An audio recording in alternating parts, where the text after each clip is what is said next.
and we adore His holy name. In the name of the Father, and of the Son, and of the Holy Spirit. Amen. Heavenly Father, day after day, we go through life and are confronted with different challenges, different opportunities that not only are threatening, but at the same time also disheartening. And yet even then, we pray that you would grant us the grace of hope to continuously see your presence amidst questions left unanswered, that we may continue to live on amidst trials that are sometimes difficult to bear, that we may be always strengthened to love even those people who are most difficult to love. Bless our time together tonight as we deepen our understanding of one of the theological virtues called hope, that we become not only believers of hope, but sharers of hope in the world today. This we pray through Christ our Lord. Amen. In the name of the Father, and of the Son, and of the Holy Spirit. Please be seated. Once again, maayong gabi. So the theme that was given to me is the theme that we are using for this year of Jubilee. No? I know familiar naman tatanan nga this year, 2025, we are celebrating an ordinary Jubilee. Unya, ang tema nga gihatag pagtagad sa Santo Papa is Pilgrims of Hope. I wouldn't be using multimedia presentation with the hope na you would give your full attention to me. Kay dugay na gatang magkita. Wa na mo, kabalo kong gibingaw ko sa inyong dagway, ya gibingaw po mo sa akong dagway. Kaysa magsigit ang pictures, mag-picture sa screen, mag-istoryahan na lang ta. No? Hopefully within an hour or so, we'll be done with this formation. Unya, if there are questions along the way, feel free to articulate and raise your questions. Ang atong foundational scripture passage is Jeremiah 29:11. For I know the plans I have for you, declares the Lord, plans to prosper you and not to harm you, plans to give you hope and a future. So muna atong basihan sa atong pagpamalandong sa tema sa paglaom. So it's good to start off with a contextualization of the reality of hopelessness in the world today. No? Usahay kaning paglaom, lisod siyang paladman sa pamalandong kay kasagaran, klaro nato basta gani pagtuo. Unya, klaro po nato basta gani paghigugma. But of the three theological virtues, kasagaran, there is a lesser deepening of understanding when it comes to hope. So bason karon madugangan bisan gamay, because it's a beautiful virtue, really beautiful, that would sustain us as we wrestle day to day. No? So, una sa tanan, the context of hopelessness. Kasagaran, what leads us to hopelessness are the challenges that we are confronting. So, pananglitan ako, June of 2023, I had my angiogram. Unya, pagkahuman, nahibalaan that I have 6 blockages in my heart. So immediately, ang doctor went on to perform angioplasty. So, karon limitado. And I know how fragile my borrowed breath is. I know it is. But even more, I become mindful of the fragility of life. Usahay gani inyon ko nila, Father, ka na mag-istorya ka ayong pangusog. Yaman sa man ako, nga taga-tanay magko.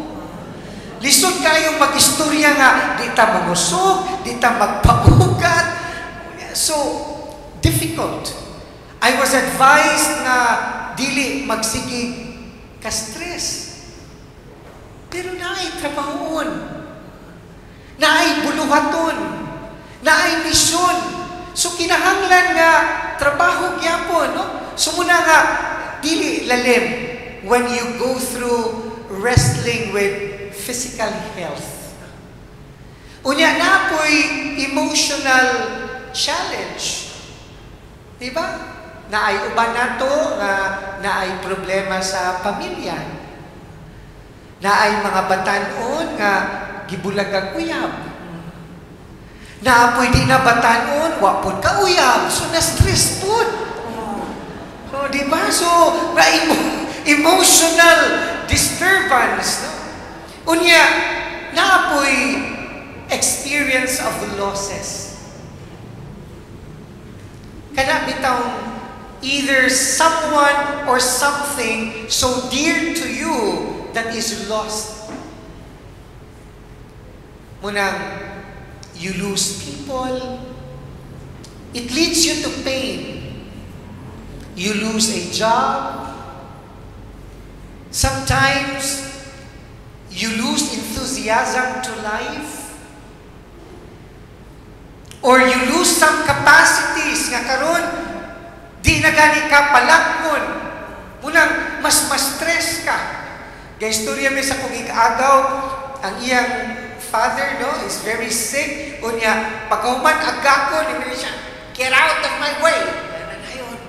Kay sa una, sa iya pang kabatanon, he was very active. Unya, limited na ka. So, kaning tanan would lead you to an experience of pain. You feel shattered. You feel so limited. Unya na po'y experiences of pain and depression. So sa trabaho, bali ni mong kaugtos, unya, ang imong boss would not even appreciate what you've done. Or besides balay, there was one time I was counseling a daughter. To some extent, she was quite forced to visit me. Sumutong she was reluctant, which I understood perfectly.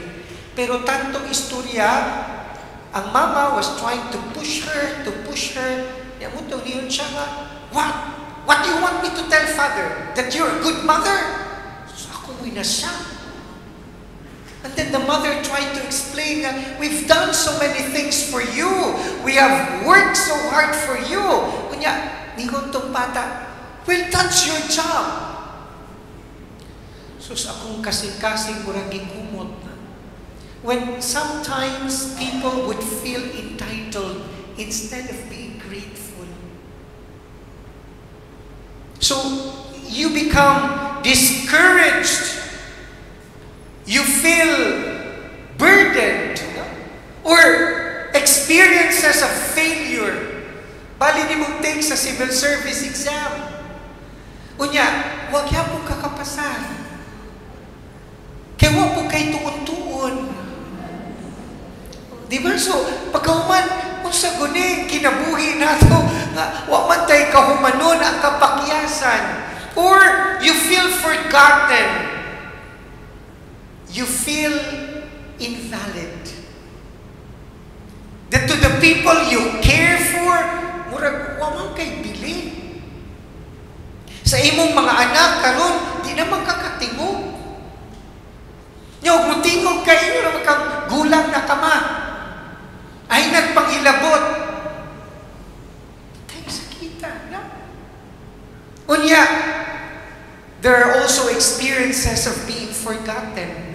So, many other experiences which lead us to hopelessness.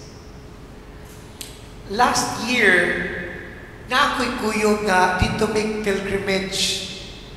And then we went to this beautiful Lake Bled in Slovenia. Unya, naa dito'y usa ka church, usa ka chapel in the middle of the lake. It was so placid, so beautiful, so picturesque. Basta nindot niya, sayos buntag tuwa mi paingon. Unya, ang istorya niya, kay pag sa chapel, musaka pa ka og mga hagdan, taas pag yun kaayo. So hangako na yun ka. Unya, sa ilang istorya, daghan ko nung mga to dito nga wala pa maminyo. Kay naay bagtingan sa simbahan. Unya, bubagting ka, sus pagsunod nilang balik, na naman sila'y dala. Ang uban kapikas, ang uban mga anak na, kay nambalik sila, kay natuman yun ang ilang gipangandoy. Sus, akong grupo, ubay-ubay mang puwa maminyo. Sus, pag-abot yun na mo sa kapilya, luganay yun, kinsay makabagting dito. Ambot bason in the future na agito'y matuman.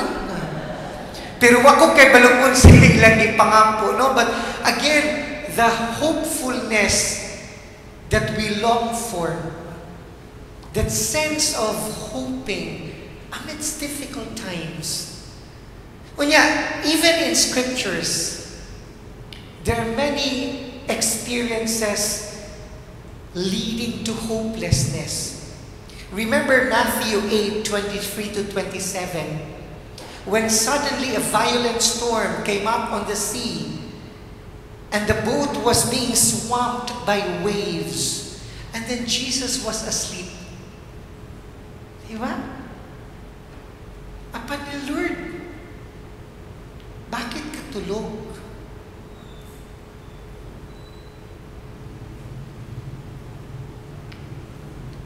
The wind is so strong. The waves are billowing, and yet you are asleep. Diba, sometimes in our life, we also question, Lord, I'm stressed out, I'm burdened, I'm fed up with so many difficulties. Why are you sleeping?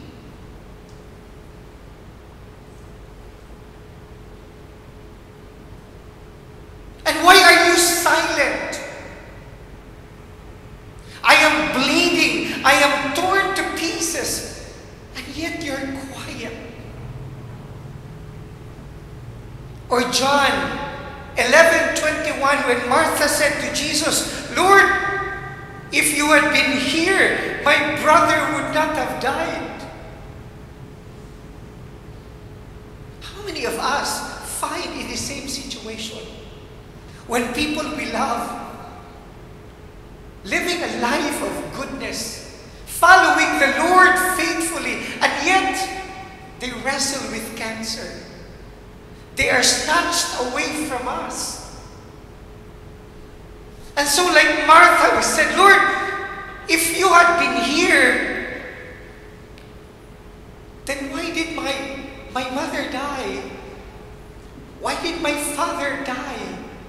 Why did I lose my family member? Or I remember 1 Kings 19, when Elijah, wanting to die, he prayed for death. He said, Lord, enough. Take my life, for I am no better than my ancestors. Take my life. So moments of despair, moments of hopelessness. Or John 20:19 to 29, when out of fear, they gathered in the upper room, locked themselves, because they were afraid. Unang daghan nato nga, we do not love again, because we are afraid that we would be hurt again. Munang we don't want to try again, because we don't want to fail again. So how many of us are locked, unable to break through? So again, what I'm trying to illustrate here is that there is a reality of hopelessness in the world today. But so long as we live, we should not stop hoping. Nya muni atong sulayan pamalandong karon, unsa man ang paglaom dre? What do we mean by hoping? In a feeding program when I was a very young priest, naari usa ka mama nga niabot Diaz Cathedral, unya gadala siya bata wrapped in dirty clothes. So dirty that even from a distance, ang bata, hugaw kay lantawon, unya nanimahog yun. And the child was feeding on a bottle with brownish water. But the child was intently sucking, not mindful what's the difference between dirty water and milk. Clearly manifesting the hunger of the child. So ako po kay volunteer ko, baligyan akong pakatalan nga nana, ako'y kugos. Ya siya po, jaradong, po siya kailan ako. So akong gidawat ang bata, so pagdawat ginakos bata, nabi ang iuling balik. Kay bahog yun kaayo. Yeah, usually ang bata, humot yan na. But this particular child was thinking, pero gapaugat man ko, gapakatal po ko taga. So gakuguskus bata, ginhawag lalong. Unya, hangtod nga naanad na po ko. Unya, mitras gakuguskus bata, the mother came to know nga pari day ko. E mutong iya kong giduol. And then with her innocence, iya kong gipangutana, Padre, asa man ang Ginoo?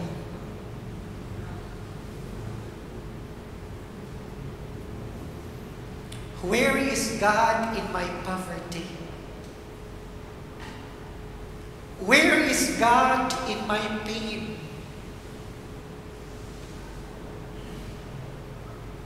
And I must admit, I didn't know what to say. In spite of my theologies and background, I didn't know what to say. Where is God in dehumanizing poverty? Where is God in the suffering of the innocent? Where is God in pain and suffering? But I was hoping and praying na bisan sa kadyot ng panahon nagikugos na ko ang bata. I was hoping na bisan sa maong buhat, she was able to see the face of God. God is there. But it's hard to see the face of God because we somehow have failed to show the face of God. Muni hagit karon sa atong pagpamalandong because apart from God, we can never hope.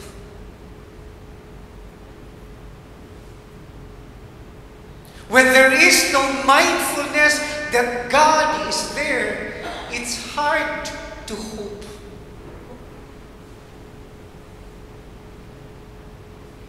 Hoping is integrated with our mindfulness of God's presence. So muna'y una nga parte sa atong pamalandong. Karon, I will try to describe what hope is. Matud pa ni Gabriel Marcel, hope is memory of the future.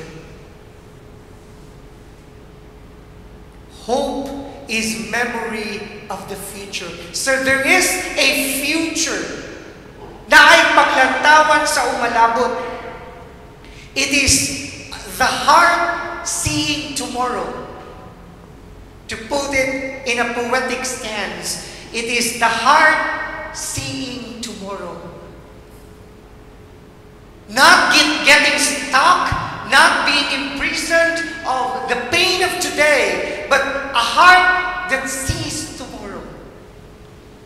And I love the imagery na pinakita during the Misa di Gallo, di ba?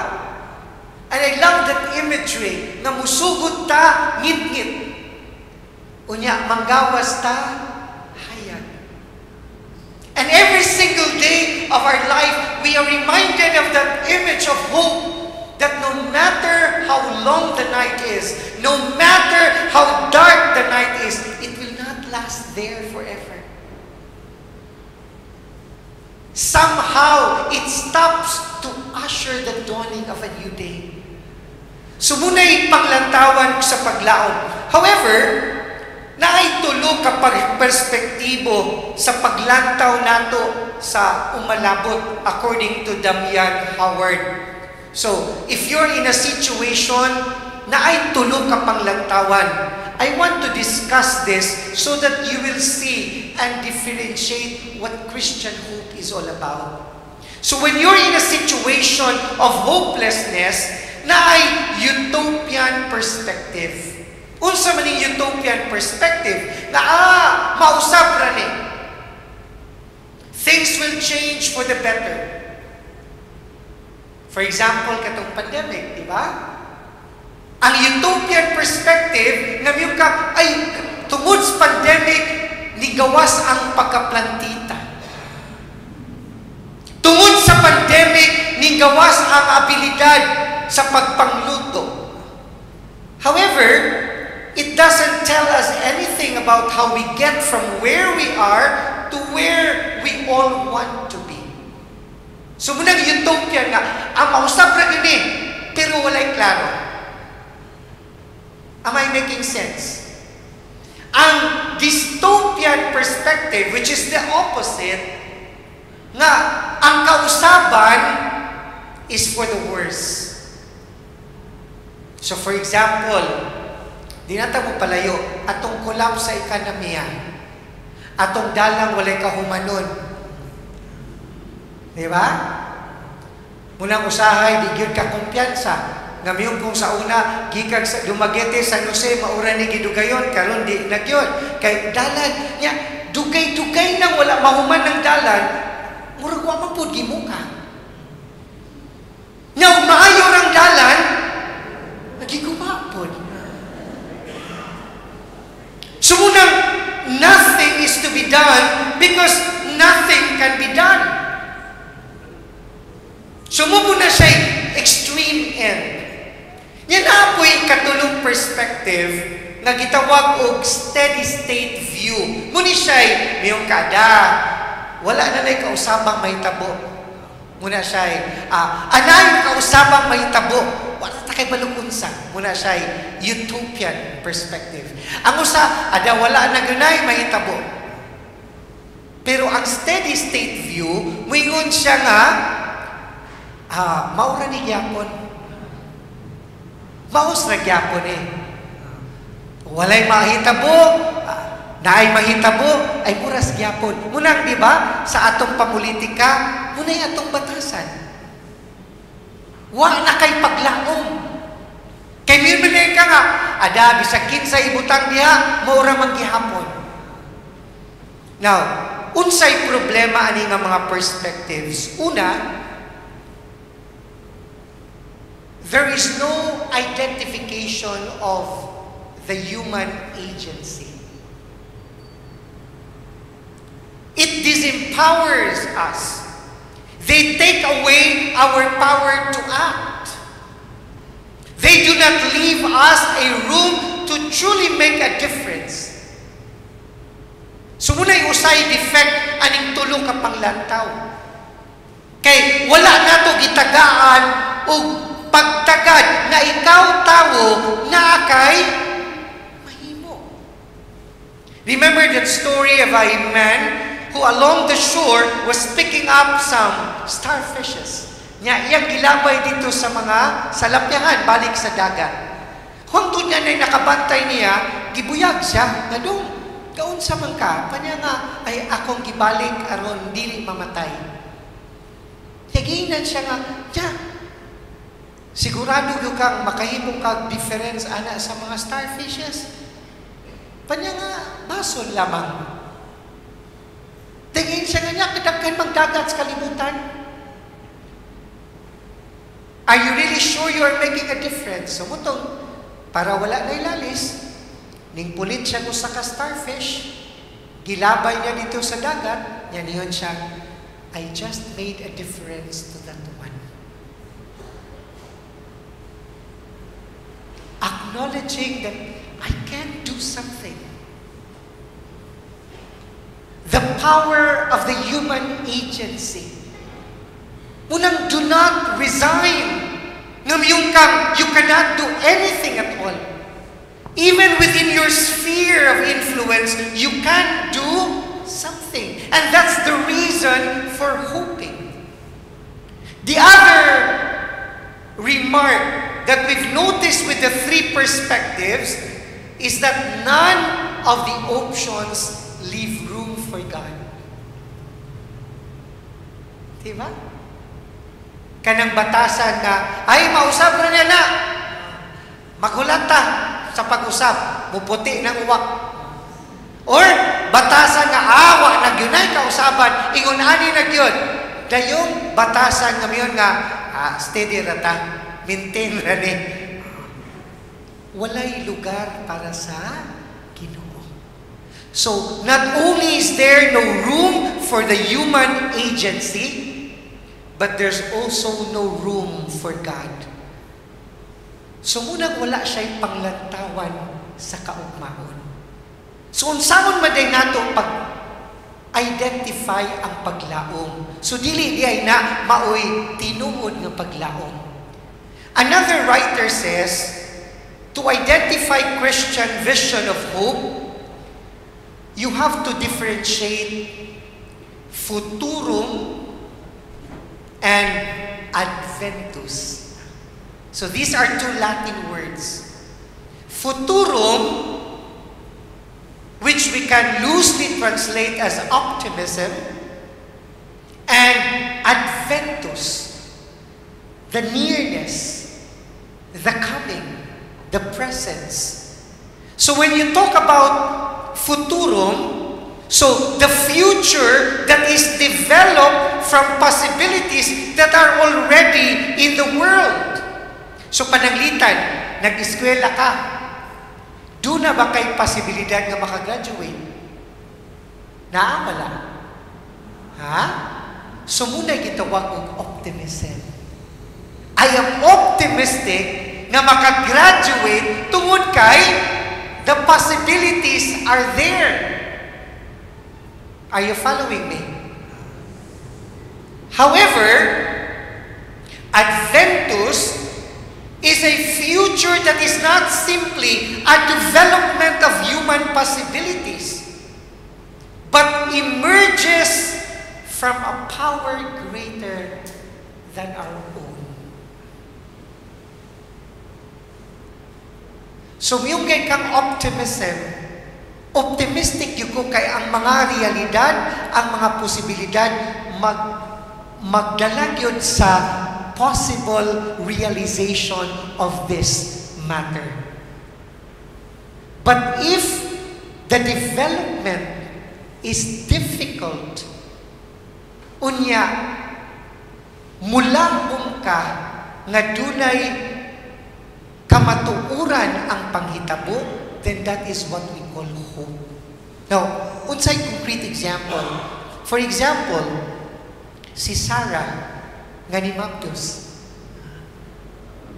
Diba? Si Elizabeth nga ni Mabdus.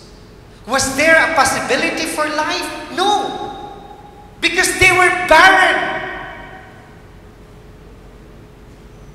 And yet, they were hoping. So even if the realities and possibilities do not develop for that reality to take place, hope is a virtue that perseveres even if things are difficult to happen.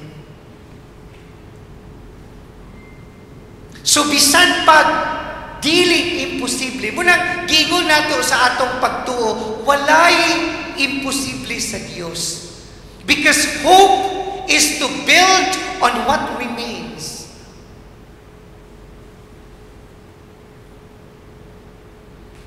Hope is to build on what remains.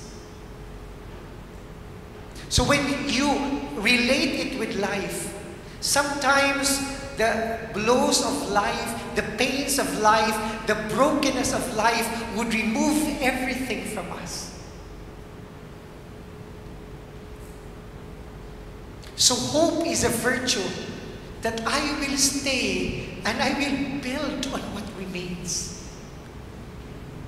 I remember a few months ago, a couple went to me and they shared their concern on the infidelity of the husband. It was a painful reality, no? Infidelity is such a painful reality.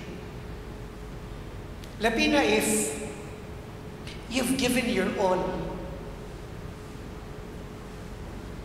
Sumutong human akong paminaw, and then we try to identify nga usahay ang tawo nga unfaithful has a story, has a context. Unya, maningkamot sila nga they will give their marriage another chance. I was so struck when the wife said, "Father, where shall we start? Asa mi magsugod?"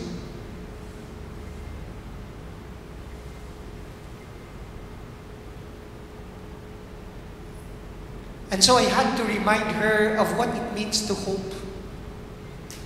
Start on what remains. If the trust is only 1%, start there. If the confidence is 0.5%, start there. If you feel that you are shattered, you are broken to pieces, start in your brokenness. That's what it means to hope, that I will build on my ruins. That I will rise above from my shattered pieces in the desire to find wholeness. Sumuni pagsabot sa Kristohanon nga paglaom. So it's not just optimism of a bright future, but it is holding on that no matter how dim the future may be, I will not give up. I will not surrender to the night. In the Christian Catholic Catechesis or Catechism, 1817, it says that hope is the theological virtue by which we desire the kingdom of heaven and eternal life as our happiness. So you see, we can never talk about hope without envisioning heaven. Mulang you can never hope apart from God. That Jesus is my happiness. That I live my everyday hoping to attain eternal life. Hope is to place our trust in the promises of Christ, relying not on our own strength, but on the help of the grace of the Holy Spirit. So muna ni atong palalman ang pagsabot sa Kristohanong paglaom. So first, we hope because Jesus walks with us in our disillusionment. Remember when the disciples, disappointed, pained, broken, they moved away from Jerusalem. Pila pud nato in our life, we're also disappointed. And in our disappointment, we usually move away. Munang di ta mutagan, mulay lutas, organisasyon, kay nahiubos ta. Di sa kumusimba, kay naglagotas pare. You see, our disappointment leads us away from Jerusalem. Ya, mintras lang galakaw, mintras lang discuss sa ilang disappointment, Jesus walks with them.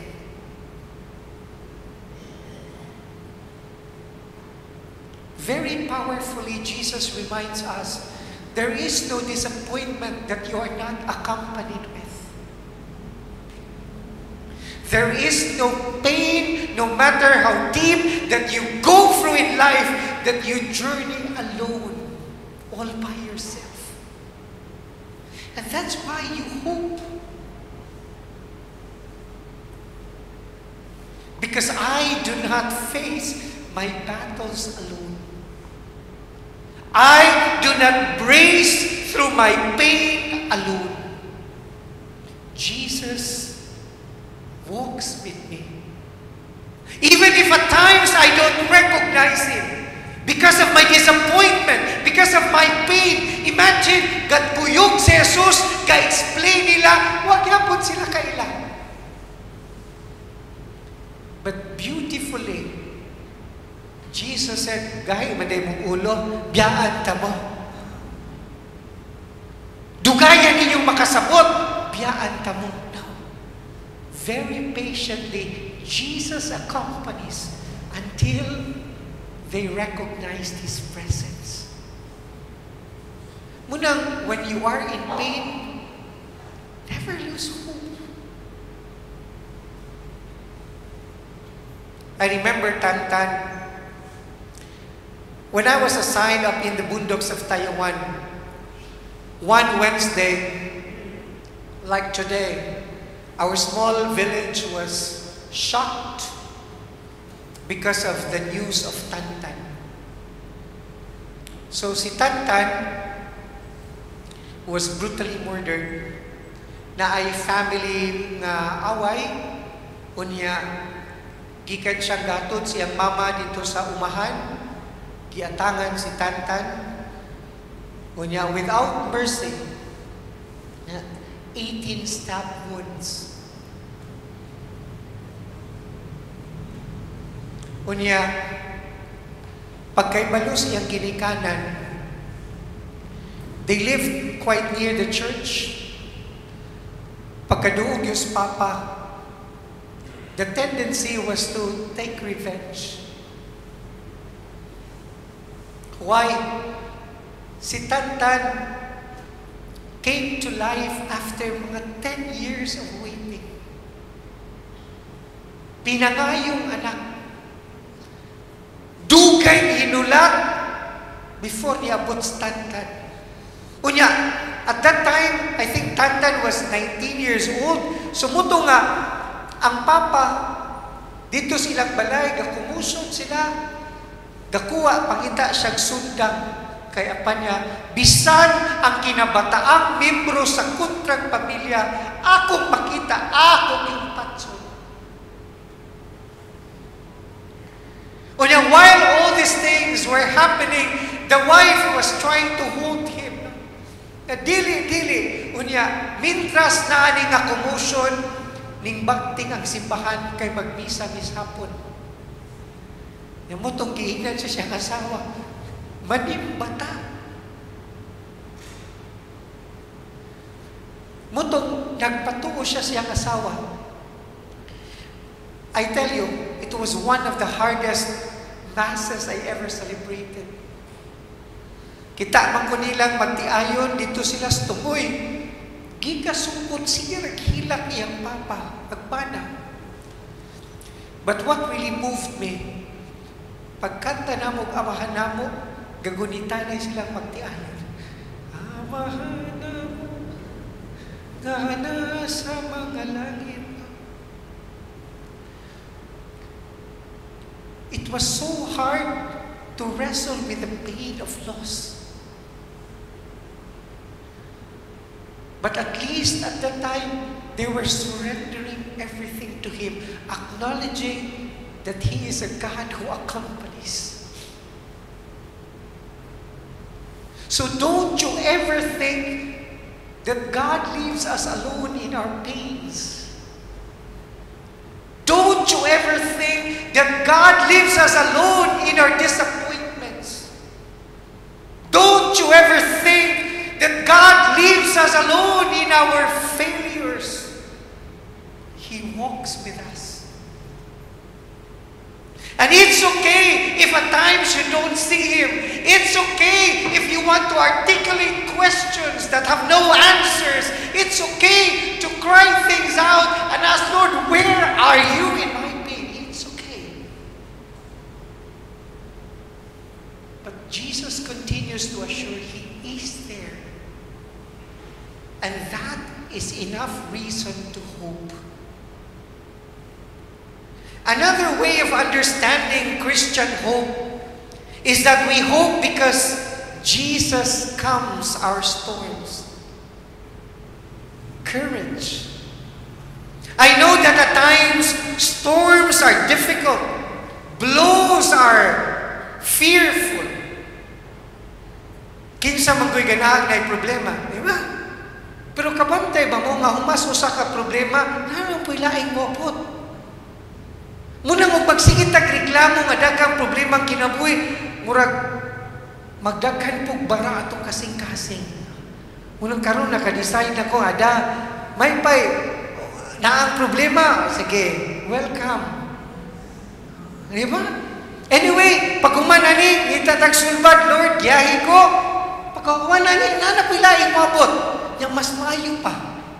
Kaya usay, magsigitag yun nga, how we wish for a life that is empty of problems, that never happens. So long as we are alive.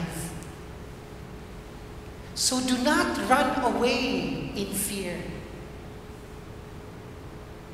There will be storms. Lantawa na gutas Pilipinas. Kano sa may tuig watay bagyo ni? Yung magyapon ta makato na ra. Ha? So kada tuig, naiusay kusog, naiusay dili tanto, pero lagi bagyo. So ato nang dawaton, nga parte na, yaw atong dawaton masayon, ay niabot tag bagyo.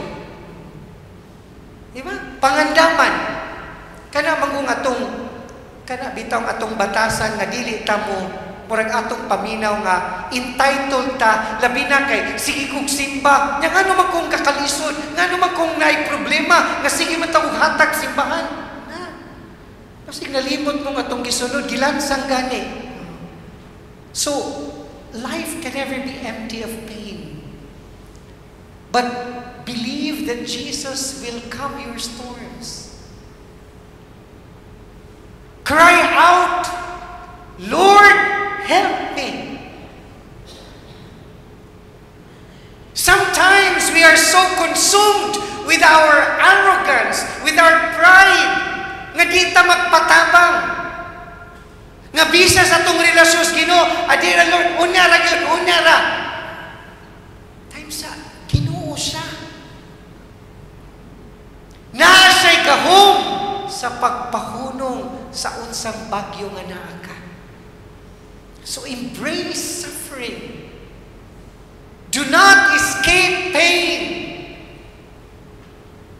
Saint Lorenzo Ruiz, for example, he was given a chance to renounce his faith. Pero unsa ingong San Lorenzo, even if I am given 1,000 lives, I will offer each life to you. So embrace suffering. And the reason why we hope, because Jesus will calm our storms.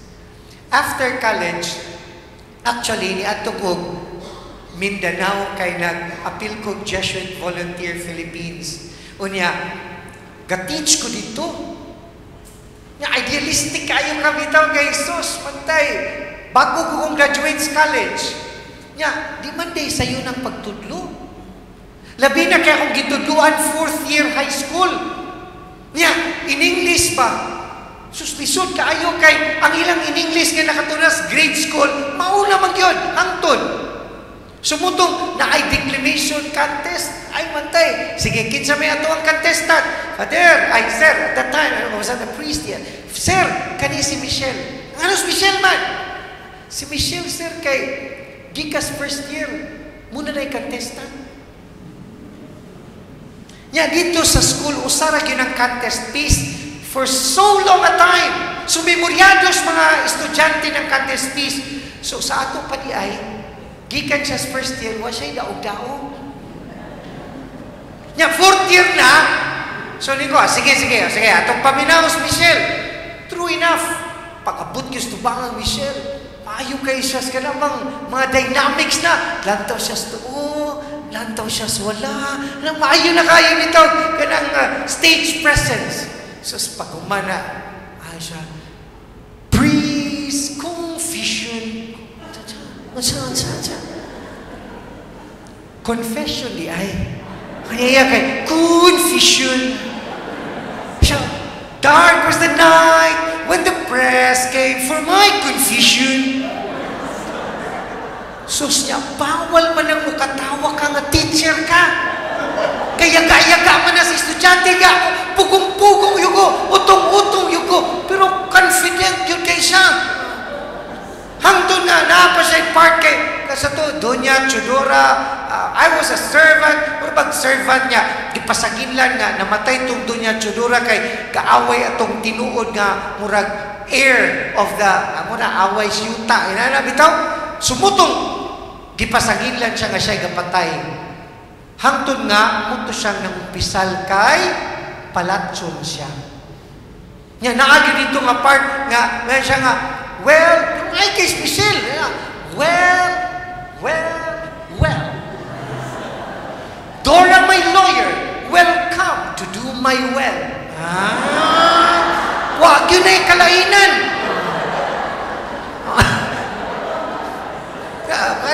Usara yun. Nangtod iyang kata. Ako, naugtos po ta. Okay, kanabitaw. Ganahan ko nga, makatuon ba? So, priest, press. Sir, press na lang ko kayo mas dali. So, wag ko'y nahimo. Hangtod na yung katapusan, I'm not, I saw, apa siya last day, I saw Rup. Kita siya PC. I saw a Rup that shocked me to death. Nemo to yung ending na siya, I'm not guilty. Wag yung ko'y nausap. Pero, di ako skilled. Pagluhod yun niya, I'm not guilty. Lantaw siya na ako. Iya siya, thumbs up. Ako ko'y advisor. Alala may puko, thumbs down. So, para na ipaglaong, thumbs up. Second place. Pero during the time, you embrace the suffering. Di lalim. Pero imong gigakos ang kasakit. No? We hope because Jesus passes to locked doors. The reason why we hope, because Jesus is powerful even if the doors are locked. How many of us live with locked relationships?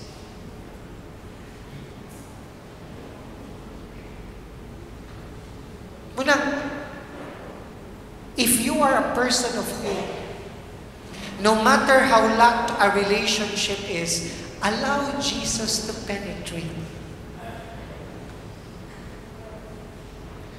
Pila ka pamilya ang wala nagatagan. Nga naman, locked hearts. Adi na ko mutagan na, Father, di na yun. Dito sa parokya, San Jose, dagkang pamilyang magsig-away kiyuta. O niya, napo dahil may ngon ka, ay, di mo kaagi, si Rod ini. Di mo kaagi kay ako ning yuta. That is a person without hope. Kay mga matay ta, mabalo ni mo ng yuta. Ang iyang mga igsoon, di kaagis tuyo, mutuyok pa sila. Locked relationships, locked lives, filled with hatred, filled with animosity, filled with anger. So because we are people of hope, let Jesus pass through your locked doors. Never ever think that your family is a hopeless case. Never ever think that no matter how broken your relationship is, there's no hope for reconciliation. Jesus can pass through locked doors. Munang bisag unsa katigan ng kasing-kasing, if you open yourself to the Lord, things will change.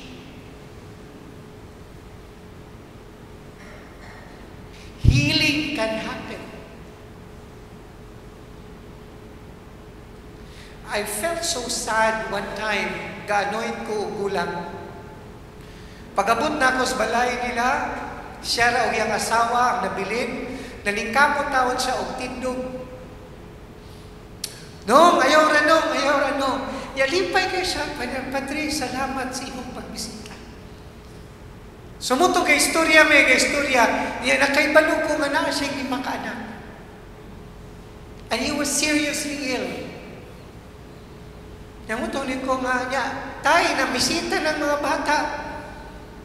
And then he was quiet. And then with deep, agonizing sighs, accompanied with tears, apan niya, bisag usah, huwag yun.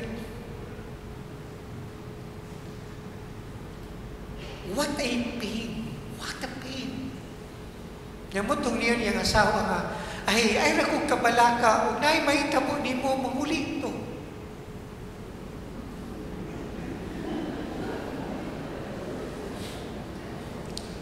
Kunyabingan siya, mas kinahanglan ta sila nako karon.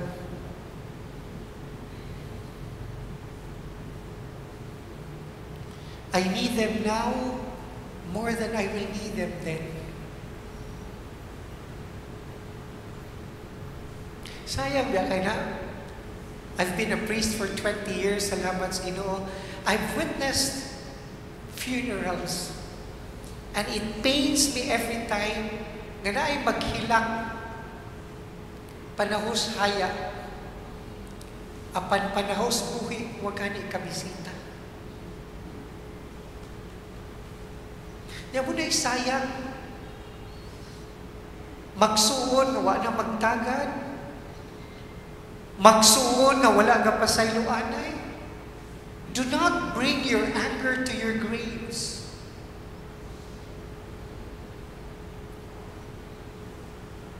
No matter how broken your relationship is, believe in the God who passes through locked doors.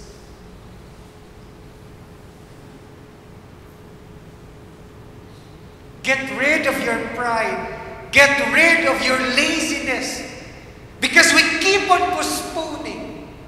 Amo niya ra, Padre, ayaw sa ron. Ya, karon nga kita pag-ani mo diri atong formation. Ya, magmulingkod ta ka dito niya, dungol-dungol mo niya, ipalayo ka to akas kilid.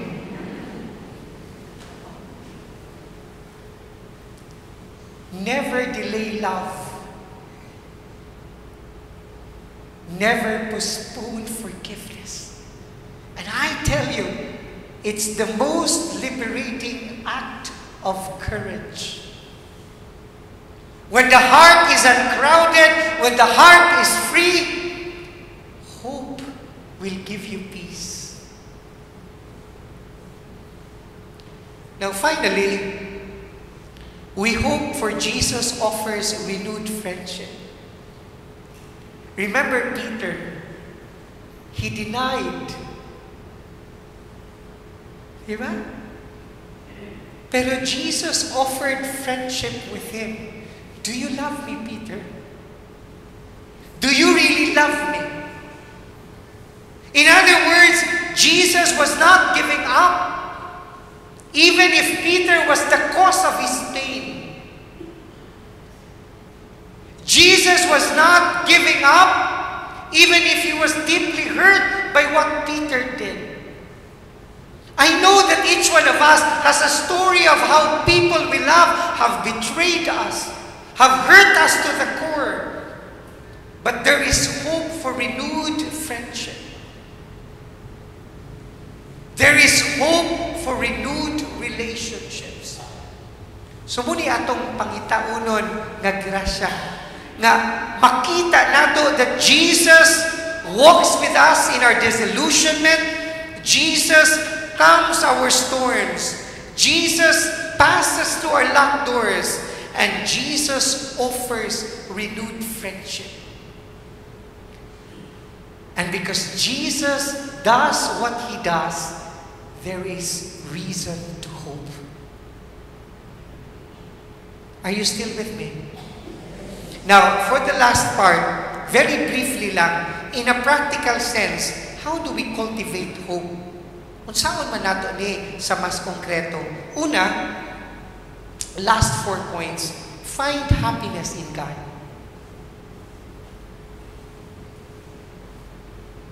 You become hopeful if you find happiness in God. What makes you happy?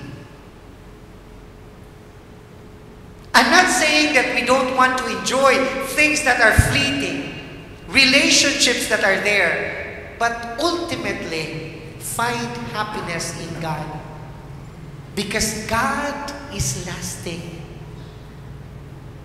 Kanang pagkaon, mahurot ra na. Kanang kwarta, mahurot ra pod. Ang balay, anayon ra. Ang sakyanan, ma-outdated pod. So kaning tanan are beautiful things to enjoy, but do not make these reasons for happiness. Kaya nga naman, dili man imo lakutay. And essential to this desire to be happy with God is to be grateful. Be grateful for God's presence in your life. Be grateful for the blessings that the Lord has given you. Be grateful. I think this is one of the values that we need to cultivate more and more. A grateful person is a hopeful person. Kay og tao kang mapasalamaton, you also become generous. Pero kanang tao nga dili grateful, dalupod. Nya pag lubong na nila, magkumo sila. Nya magbudok ng nawong. Kaya nga naman, akong tinigong, mag-away ni sila ani. Sayang ba? Sayang. So, be generous, flowing from a heart that is grateful. Unya, ikaduha, keep going and never surrender to the night. Life will always have dark moments, but never surrender to the night. Ayaw eskapo through vices. Ayaw eskapo sa mga butang na temporary. I remember Father Webb Delphine, gipakutan na siya, Father, why do you drink? Kanya, I drink to drown my sorrows. But unfortunately, my sorrows are good swimmers. So life will be difficult. Accept that. Life is painful. But do not escape. And never surrender to the night. 2 Christmases ago, na ako'y itong simbang gabi, na adiri nga pew, ang magpamilya gid sila. Nga, diri gid sila manglingkod kada 6 o'clock na misa.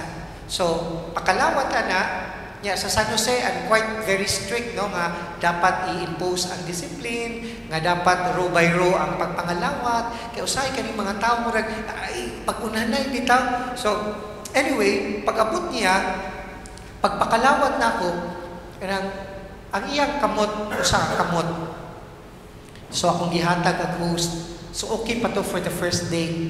Pagka second day, the same na kamot yung itaas. So, gasugod ako kanang kulungon biya ko, kanang so 9 times ka sa puton bitaw ko. Pag ana, so ang gyapon, agos kakamot ra po yung gipataas. Sige. Ako ikadlo ka na hitabo na gyud on the third day. Kay pagbutang na ako sa host, nahulog yun. So pagkahulog, gipunit na ko, gikauna ko ang host, din ako siyang ginan, duwa ka kamot, ipataas! Pero di kayo ko ka pa-obvious o pangisog kay ang kamera, live streaming kami. At tubangan ako ng sumunang simpler God, ipataas. Yawang mo siya mo to. Sumunang gikusog-kusog na ko, duwa ka kamot, ipataas! So siya tawon mo na siya kahilakong galantaw na ako. Niya akong gihinan, Father, paralyzed ako usang kamot. Muraganahan kung kanon ko si yuta. Sa kaulaw bitaw, nga murag I was demanding something that he couldn't do. And I was moved kay he was young, no? He was young, a young father. When your physical disability could be used as a reason for you to get angry to this God. Pero wala. He did not allow his incapacity to stop him for hungering and receiving Jesus.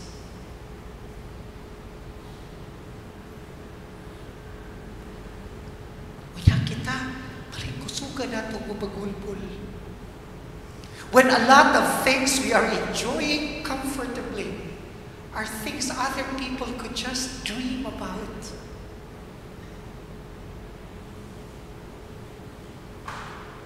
I will never forget his sense of gratitude. Nga murag, bisan siya paralyzed, bisan siya na-stroke, it should not stop me to thank you, Lord, for loving me. So never surrender to the night. Now, third practical application, always choose to do what is good. Not everyone will be good to us. Not everyone. No matter what we do, no matter how we try to be good, always there are people who will be envious. There will be people who will gossip on us. We are never in control of how people would respond to us. Yet, never allow the bad things that people do to you to stop you from doing what is good. Never. Because every time you choose to do what is good, you give hope to the world.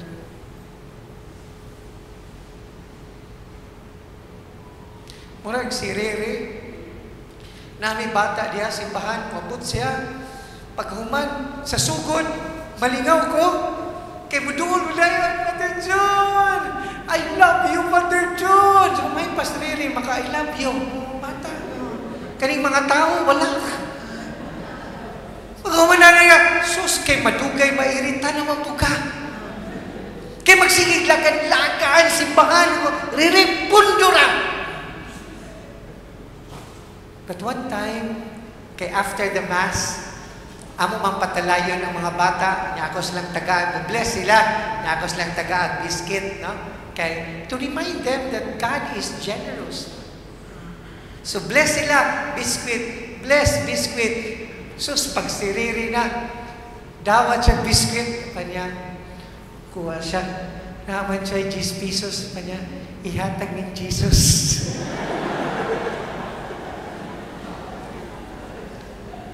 O niya, I came to know nga usahay diya, he is physically abused at home.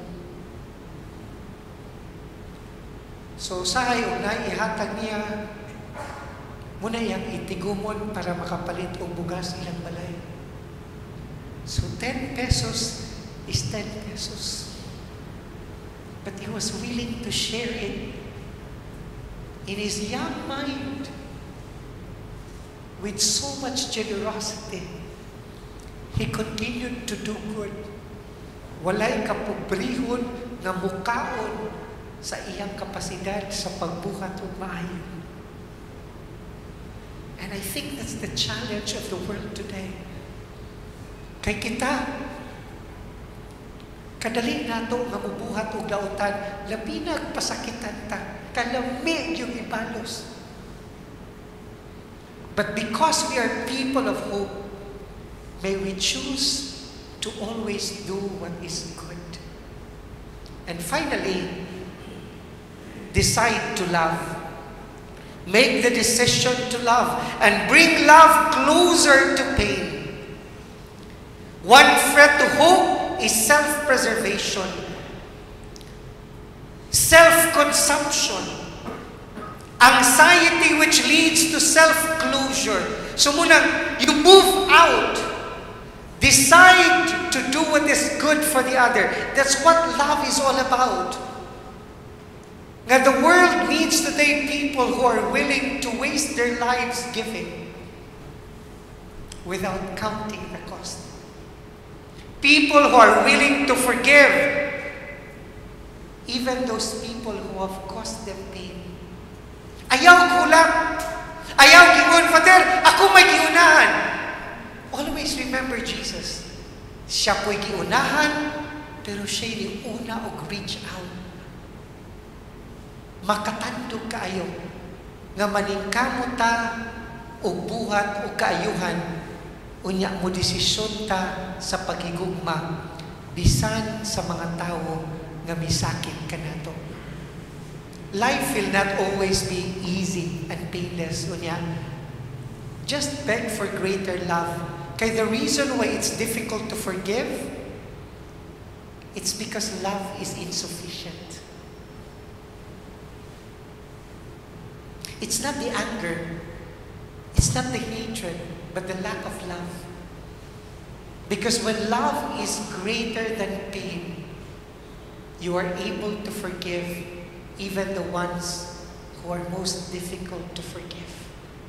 So muna yung mga konkretong pamaagi nga atong panghinaot nga mahitabo tungod kay kita mga tao sa paglaom. You find happiness in God. You keep going and never surrender to the night. Choose to do what is good and make the decision to love. Very recently, sa San Jose, wala na tayo kana bitaw arancel, kana bayan bitaw sa pamisa. Pakasal ka, basta ka taga San Jose ka, pabunyag ka, magpamisag intensyon, wala na'y bayad. Depende na sa imong kamangyatagon. So we had a formation of stewardship, unya pagkahuman, among gi-encourage para dili mahimong rason. So na'y magpamisa nga back to back nga yellow paper, nga 20 hatag, Nagawato na, way problema, basahon tanang kalag. So walay kaakibat nga monetary. And the Lord has been provident, really. Really. I can attest to that. He's never outdone in generosity. Kaya na po'y muhatag o uska pamisa, hatag po siya uska libo. So, the measure is, in what way have you been blessed? Then you offer to the Lord. Pero it's not easy. Bisan pa sa walay bayad, dagkan niya pong di magpakasal. So nalipay ko last December, kay usa ka barangay, sila'y nangunay, barangay officials, sila'y kapag-reception. So naay upat ka magtiayon nga, nagpakasal. So lipay kaayo, ang reception, ang mga barangay officials mo ni gasto. So na-challenge ang isang barangay. So naapot sila ro'y pulo ka po kalaslon. So nalipay ko, kay murag nagkatay-katay ang pagbuhat. So I find hope, no? Unya, ga-interview ko 2 weeks ago. Sus kaning kalaslon, kay di man antigong mga G. 40 kapin na edad, unya, di man antigo gani nga, mga G, wa pagay kumpirma. So, di man pwede, i-challenge ikaw, 2 ka semana, mag-practice kag amanamo. Magkita ta after 2 weeks, para atong lantaw, kumpirmahan ba ka? Sus ka na, mong lantaw ko siyang namumurabag kay magpakasal na gani, talisod-lisuron, patanimo. Pero ganahan ko nga, makanon siya. Sumutong nahitabo, last Friday, diya na siya. Yakuyog po lagi ang pangasawunon. Dakurong-kurong. Dayong niduko siya, nanguros siya. Kunya, he prayed the Our Father. Walay sayo, walay hunong. Amahan mo, nakasanagin. Sus, I was filled with hope. Kanya pagkauman, congratulations! Congratulations! Kanya, Father, napay magimaya ka Maria. So, magimaya ka Maria na po! Without fail. Yaya kong ginan, kamalong ka Father, humantong atong last na interview, pagkabuntag, magmatami sa kong asawa, practice make aman mo. Padulong ko sa Dumaguete, kay mo trabaho, mitras kasakay ko sa Isiride o Ceres, practice ko aman mo. Unya, pagpauli, maminaw ko sa DYWC, sus, nabungol na kong pinaminaw, aman mo, magimaya ka Maria. Hangtod pagkatulog, and the wife was there to assess na. Munta ako siyang ginan. Di ba na kamalipay, kakaroon antigo ka mo ampo? Yan yan pagit siya. Father, ako nang matudluan akong anak, unsaon pagpangansi. Life is difficult, but stories like this are stories of testimony that no matter how difficult life is, there is always reason to hope. Live your life with hope because God never gives up on us. But it's not enough to live with hope. Share hope to others. Glory be to the Father, and to the Son, and to the Holy Spirit.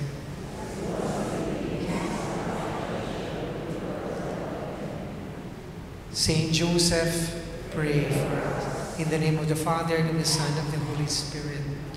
With that, I end my presentation. Thank you very much for your attention.